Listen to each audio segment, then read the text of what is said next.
Welcome to Josephine Shakila kitchen. நம்ம Josephine Shakila கிச்சனில் வேலைக்காம routine எப்படின்னு பார்க்கலாம் வாங்க ஃப்ரெண்ட்ஸ். காலைல எழுந்திரிச்சிட்டு வாசல்லாம் பெருக்கிட்டு குப்பையெல்லாம் வாரி கொட்டியாச்சு, சாணியும் வாரியாச்சு. அதோட ஒலையில் வந்து அரிசி போட்டாச்சு சாப்பாட்டுக்கு.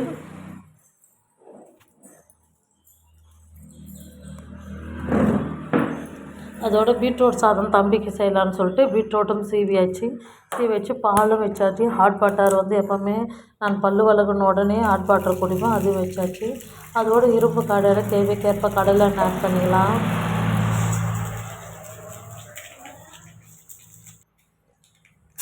கடலைப்பருப்பு, கடுகு, காஞ்ச மிளகாய் ஆட் பண்ணி நல்லா மிக்ஸ் பண்ணி விடுங்க. வெங்காயம் ஆட் பண்ணிக்கலாம். நல்லா மிக்ஸ் பண்ணி விட்டுட்டு நல்லா பொன்னிறமானோன்னா பீட்ரூட்டை போட்டு வதக்கலாம். எல்லாருமே ஏன் நீ இந்த வீடியோ எல்லாருமே என்னான்னு அதிகமாக கேட்குறதுனா, ஏன் இந்த வீடியோ போடுறதுனால உனக்கு என்ன வருது, ஏன் நிறுத்திடு, கேன்சல் பண்ணிவிடு, இந்த வீடியோ போடாது இதோடன்னு சொல்லிட்டு பார்க்குறவங்க எல்லாம் சொல்கிறாங்க. அது என்னான்னு எனக்கு ஒன்றுமே புரியல. யாருமே ஒருத்தவங்க வந்து வளர்றது தான் பார்க்கணும். ஒருத்தவங்க ஒரு முயற்சி செய்துட்டு ஒரு வீடியோ எடுத்து எடிட் பண்ணி போடுறாங்கன்னா, ஒரு வேலையை பண்ணுறாங்கன்னா, அதுக்கு வந்து நம்ம வந்து தடை சொல்லவே கூடாது. மோட்டிவேஷன் முடிஞ்ச அளவு பண்ணணும். எல்லாருமே எனக்குன்னு கிடையாது, எல்லாருக்குமே வந்து அதிகமாக நம்ம வந்து மோட்டிவேஷன் கற்றுக்கணும் சின்ன வயசுலேருந்தே. அது ரொம்ப நல்லது நம்மளுக்கு. அடுத்தவங்களை வந்து ஒரு மட்டமாக நினைக்கக்கூடாது.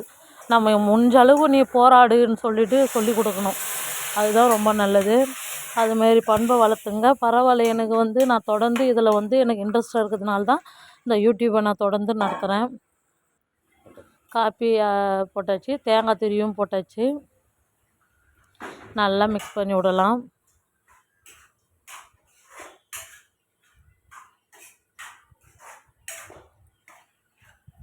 எல்லாருமே என் சேனலில் வந்து ஒருத்தர் 2 பேர் அதுமாரி சொன்னாலும் எல்லாருமே என் சேனல் பார்த்துட்டு சூப்பராக இருக்குதுன்னு தான் சொல்கிறாங்க. நல்லா மோட்டிவேஷன் ஆகுதுன்னு தான் சொல்கிறாங்க. தேங்காய் சட்னி, தோசை ஆட் பண்ணிக்கலாம். தோசை சுட்டு எடுத்துக்கலாம்.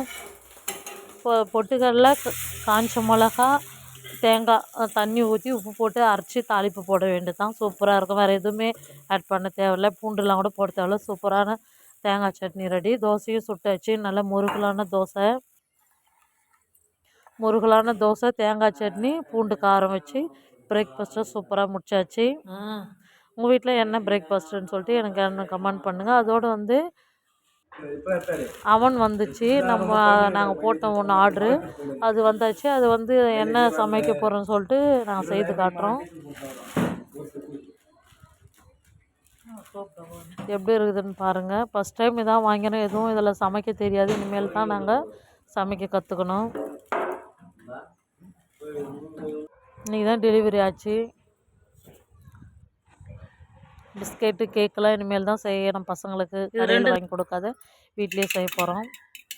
அதோட 11 மணி ஆயிடுச்சு. மோருக்கு தம்பியும் வந்து பீட்ரூட் சாதம் கட்டி ஸ்கூலுக்கு அனுப்பி வச்சு தோசை வச்சு மோரும் 11 மணிக்கு மேலே குடிச்சாச்சு. முருங்கீரை உருவி வச்சாச்சு. அதோட கவுண்டர் டாப்லாம் க்ளீன் பண்ணிவிட்டு பாத்திரம் எல்லாமே கழுவி வச்சு வீடும் பெருக்கியாச்சு. இன்றைக்கி வேலைக்காமன்றதுனால கொஞ்சம் சாமி படங்கள்லாம் எடுத்து ஃபுல்லாக துடைச்சிட்டு வீட்டை பெருக்கிட்டு அதோட அந்த வீட்டுக்கு வந்து மாப்பு போட்டாச்சு. வீடும் துடைச்சாச்சு. என்னுடைய வேலைக்கிழமை ரொட்டீனை தான் உங்களோட நான் ஷேர் பண்ணிக்கிறேன். முடிஞ்சளவு யாருமே வந்து மோட்டிவேஷன் பண்ண பாருங்கள். இது வேணான்னு சொல்கிறதுக்கு யாருக்குமே அதிகாரம் இல்லை. அவங்களுடைய விருப்பத்திற்கு, என்னுடைய விருப்பத்திற்கு நான் செய்கிறேன். தேவைக்கேற்ப மீன் குழம்பு சூப்பராக செய்யலாம். தேவைக்கேற்ப கடலெண்ணெய், சீரகம், வெந்தயம் போட்டு வெங்காயம் ஆட் பண்ணி நல்லா மிக்ஸ் பண்ணி விடலாம். தக்காளி, பூண்டு போட்டு நல்லா மிக்ஸ் பண்ணி விடலாம்.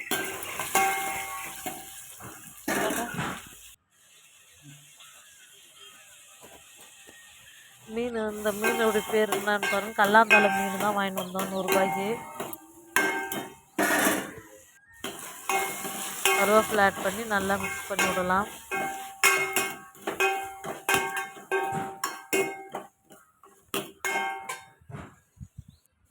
அதோட புளி 2-3 நெல்லிக்காய் சைஸ் புளி கரைச்சின்னு மஞ்சத்தூள் ஆட் பண்ணிக்கின்னு மிளகாத்தூள் ஆட் பண்ணிக்கலாம்.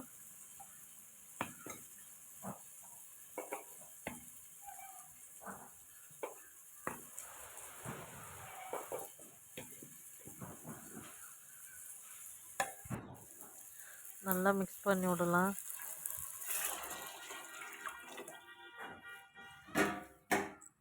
நல்லா கொதித்து வரணும். சூப்பராக உப்பு தேவைக்கேற்ப ஆட் பண்ணிக்கலாம்.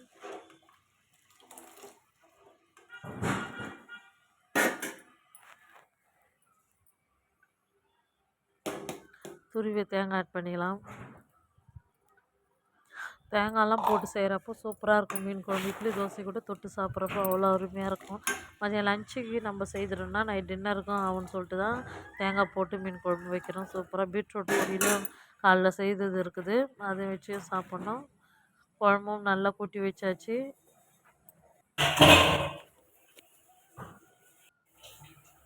மீனும் நல்லா சூப்பராக மஞ்சள் உப்பு போட்டு நல்லா உரசி கழுவி வச்சு நல்லா குழம்பும் தகன்னு கொதித்து வந்தாச்சு. நம்ம வந்து மீன் ஆட் பண்ணிக்கலாம்.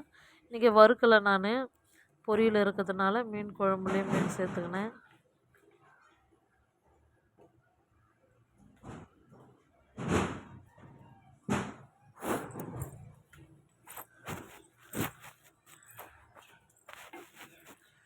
நல்லா மிக்ஸ் பண்ணி விடலாம். சூப்பரான அருமையான கல்லாந்தலை மீன் குழம்பு. இந்த மீன் குழம்பு யாராருக்கெல்லாம் பிடிக்கும், இந்த மீன் யாராருக்கெல்லாம் பிடிக்கும் கமெண்ட் பண்ணுங்கள். பச்சை மிளகா கீனி ஆட் பண்ணிக்கலாம். பச்சை மிளகா இல்லாத குழம்பு என்கிட்ட இருக்காது, சூப்பராக இருக்கும். பச்சை மிளகா போட்டால் தான் எனக்கு எல்லா குழம்பையும் பிடிக்கும். கொத்தமல்லி ஆட் பண்ணி நல்லா கொதிக்க வச்சு இறங்கினா மணக்க தேங்காய் போட்ட கல்லாந்தலை மீன் குழம்பு ரெடி ஆயிடுச்சு. மதியம் லஞ்சுக்கும் டின்னருக்கும் சூப்பரான மீன் குழம்பு ரெடி ஆயிடுச்சு. நீங்கள் இது மாதிரி தான் நான் மீன் குழம்பு வைப்பேன். இதே மாதிரி வந்து பேச்சுலர்லேருந்து பிகினர் வரையிலும் செய்யலாம். சூப்பரான மீன் குழம்பு மணக்க வீட்லேயே செய்து சாப்பிட்லாம். அதோடு சுட சுட ஆவி பறக்க கொஞ்சம் ஆறின சோறு,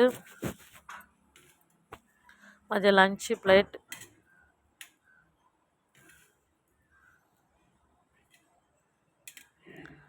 சூப்பராக அருமையான சாதம்.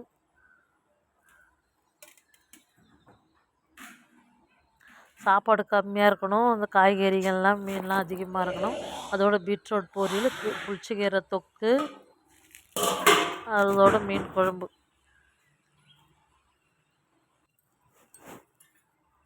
சூப்பரான தக மீன் குழம்பு லஞ்சுக்கு அருமையான மீன் குழம்பு. வாங்க சாப்பிட்லாம். நம்ம சேனல் பிடிச்சிருந்தால் லைக் பண்ணுங்கள், ஷேர் பண்ணுங்கள், கமெண்ட் பண்ணுங்கள் ஃப்ரெண்ட்ஸ். இது மாதிரி வீடியோ பார்க்கணுன்னா எங்கள் சேனலை ஃபாலோ பண்ணிங்க ஃப்ரெண்ட்ஸ். சூப்பராக இருக்குது. லஞ்சு பிளேட்டு எப்படி இருக்குதுன்னு சொல்லிட்டு எனக்கு கமெண்ட் பண்ணுங்கள். நான் தொடர்ந்து வீடியோ போடணுமா இல்லையான்னு சொல்லிட்டு கமெண்ட் பண்ணுங்கள். ஓகே, பாய்.